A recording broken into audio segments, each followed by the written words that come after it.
Thank you very much, Gordon. It's always good to be back here at, in the zone. I'd also like to acknowledge the traditional owners of the land on which we meet, the Whadjuk people, and I pay respect to their elders past, present and emerging. I'd like to acknowledge the presence earlier today of the Governor Kim Beazley and also Minister Bill Johnson in the Labor McGowan government. I'd also like to thank the City of Kwinana for lunch today and Mayor Carol Adams and her team who have come up to In the Zone. The Kwinana Industrial Zone will always play a critical part in WA's critical minerals story, and as many of you know, that is of course a part of my electorate and indeed where I was born in Callista maybe only 25 years ago. No. So before I was elected to the Federal Parliament in 2016, I was the Chief Operating Officer of the Perth US Asia Centre, as Gordon has said, and that organisation now organises this great In the Zone conference. Before that, I was Chief of Staff at UWA, and in that role I helped put on the first In the Zone conference in 2009. So as many have remarked, this is the 10th anniversary of our wonderful In the Zone. This is a conference that seeks to bring critical discussion on Australia, Western Australia and the region to Perth, a capital that shares the same time zone as the most dynamic regions of the earth. It will see the most economic growth, and it will also have the most enormous demographic advantages just waiting to be unleashed. It is really important that these discussions and debates continue to be held in Perth, Australia's gateway to the Indo-Pacific. I want to pay tribute to those who drove the creation of the first In the Zone, Professor Alan Robson AO, Professor Margaret Sears AO, the remarkable Elena Douglas, Shaheen Hughes and Tim Shanahan PSM, who is here today. The theme of the inaugural In the Zone was Crisis, Opportunity and the New World Order. It is a theme that remains as relevant today as it was 10 years ago when participants from around the region and around the world met in Perth to debate Australia's role in Asia, regional financial markets and foreign investment and sovereignty. Given more time, I could tell you how this conference came to be, from general dissatisfaction with the 2008 Melbourne Economic Forum, which failed to mention the economic contribution of WA to the nation, especially in light of the global financial crisis that was on at the time. But that's a story for another day. On to critical minerals. Scarcity of any product, but in particular one nominated as a critical mineral, can be a danger to international markets because of the dominant supplier's ability to withhold and make political demands. There will be temptation to develop industry policy that subjects the supply of critical minerals of Western Australia to conditions, or even restrict its supply and thereby politicise its participation in the workings of international markets. Ordinarily, I would think this unlikely to happen. But these are unusual times where we are witnessing the nation that created the post-war rules-based international trading system seemingly turn on its heels and walk away. Leaders in this country too are making known their doubts about international institutions. Which institutions and precisely why they offend is not clear, but the sentiment foments anti-internationalist feeling and increases the pressure to turn to protectionism. A reminder of the strained times we are in is where we are seeing an Australian Liberal National Conservative government propose interventionist legislation that may seek to force the sale of corporate assets and break up corporate structures when all expert opinion says such forced divestiture will fail to meet the goal of lowering power prices for consumers. Given this extraordinary state of affairs in our domestic market, the prospect of interventionist industry policies that affect critical minerals and materials in world markets are not so far-fetched as one might have thought. So in these interesting times, we must tread carefully. Australia's economy has thrived for decades in a trading system that embraced clear rules of multilateralism. That is now under threat as some countries embrace unilateralism and protectionism. I believe Australia's critical mineral sector will only reach their export potential under a trading system that is open and that offers the opportunity to access the world's largest markets. If I could turn to my slide. Australia has been an important supplier of critical or strategic minerals before. The urgent demand of the 1940s for the critical minerals in the ore of Western Australia explains this article from the now defunct Western Mail from 1949. It shows an architect's impression of a proposed processing facility in Welshpool that would enable Western Australians, to participate in the value chain of the scarce minerals that are the natural endowment of this state, an El Dorado. But as we know, this did not come to pass. The processing of new minerals for the atomic age did not occur in Western Australia. As you can see from this declassified CAO report from Dr. Morgan of the US Bureau of Mines from 1983 and entitled Strategic Minerals in World War II, the US had a significant dependence on the import of metals and minerals in the war years of 1942, 43 and 44.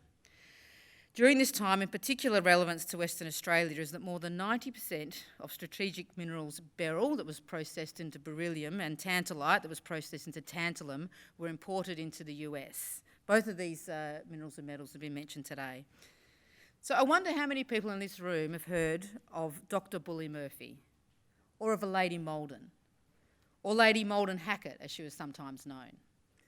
I can't see any hands going up, but any passing association with UWA or the West Australian newspaper will give rise to a recognition of the name Hackett. Lady Deborah Vernon Hackett was the wife and then widow of the great benefactor Sir John Winthrop Hackett.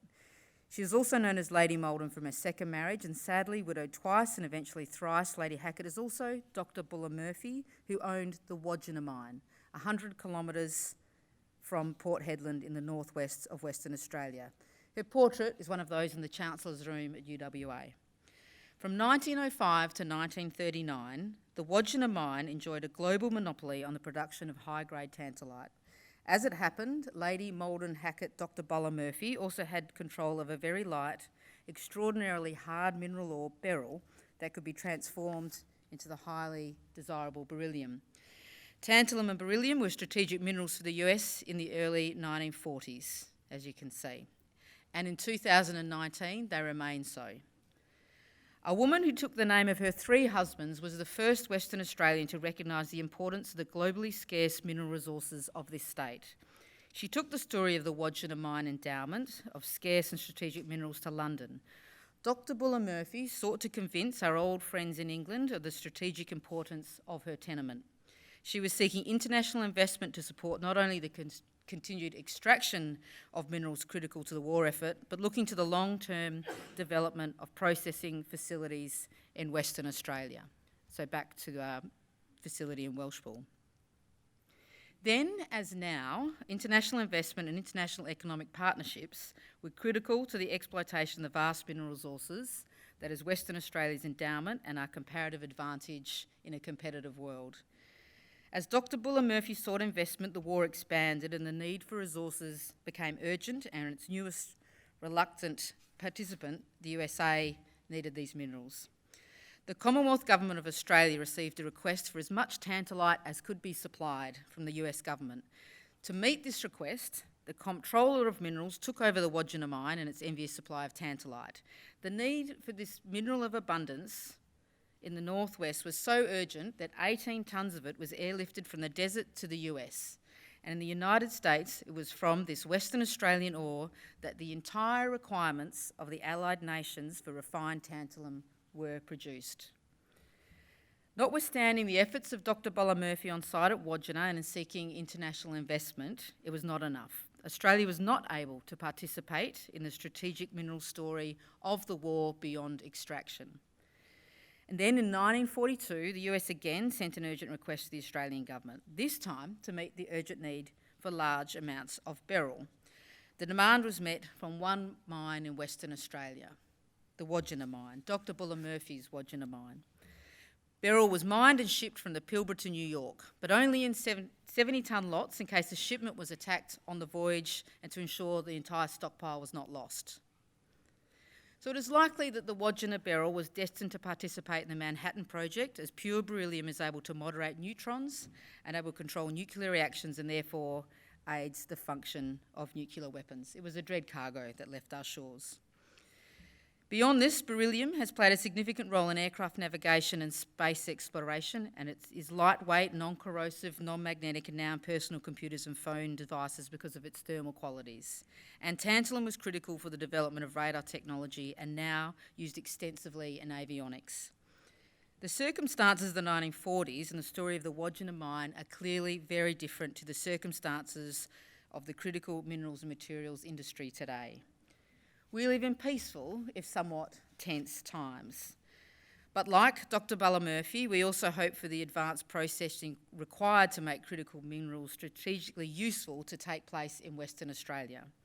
Like Dr. Bala-Murphy, we know this will require international economic partnerships and strong investment of financial and intellectual capital into Australia. The role of governments in this sector will be very important. Good policy settings for exploration and mine development need to be in place. Infrastructure to support projects will be required.